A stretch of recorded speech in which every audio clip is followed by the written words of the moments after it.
தமிழ் நெஞ்சங்கள் அனைவருக்கும் வணக்கம்.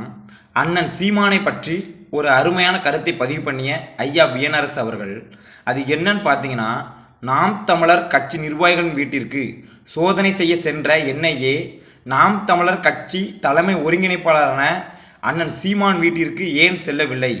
அவ்வாறு சென்றிருந்தால் அண்ணன் சீமான் வீட்டிற்கு முன்பு ஊடகங்கள் குவிந்திருக்கும். பின்பு தமிழ்நாடு மட்டுமல்ல, இந்தியா மட்டுமல்ல, உலகம் முழுவதும் சீமான் தான் தலைப்பு செய்தியாக இருந்திருப்பார். இதனை தொடர்ந்து 2026 சீமான் தான் முதலமைச்சராக ஆகியிருப்பார். இதனை கருத்தில் கொண்டு அச்சத்தில் தான் செந்தமிழன் சீமான் வீட்டிற்கு என்ஐஏ சோதனைக்கு செல்லவில்லை அப்படிங்கிற மாதிரி ஐயா வியனரசு அவர்கள் ஒரு கருத்தை பதிவு பண்ணியிருக்காரு. அந்த கருத்தை நீங்களே பார்த்துட்டு வந்துருங்க தமிழ் நெஞ்சங்களே.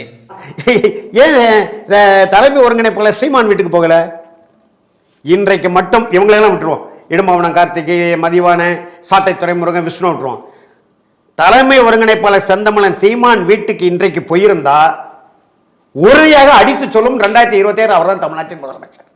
அந்த அளவுக்கு ஆயிரக்கணக்கான தமிழ்நாட்டின் தாண்டி இந்தியாவின் தாண்டி உலக அளவில் ஊடகங்கள் இன்னைக்கு ஊடக முற்றுகைன்னு சொல்லலாம். அந்த அளவுக்கு சீமான் வீட்டுக்கு ஊடகங்கள் நீங்க ஆயிரக்கணக்கான ஊடகங்கள் படையெடுத்து போய் உலகம் முழுவதும் சீமானை கொண்டு போயிடுவாங்க. ஒரு வகையில் இந்த நடவடிக்கை நாங்கள் வரவேற்கிறோம், பாராட்டுகிறோம், நன்றி தெரிவிக்கிறோம். இன்னைக்கு நாம் தமிழர் கட்சி தமிழ்நாட்டின் பேசுபொருளாக்கிட்டாங்கல்ல. எங்கு பிறப்பினும் தமிழன் தமிழனே, இங்கு பிறப்பினும் அயலான் அயலான்.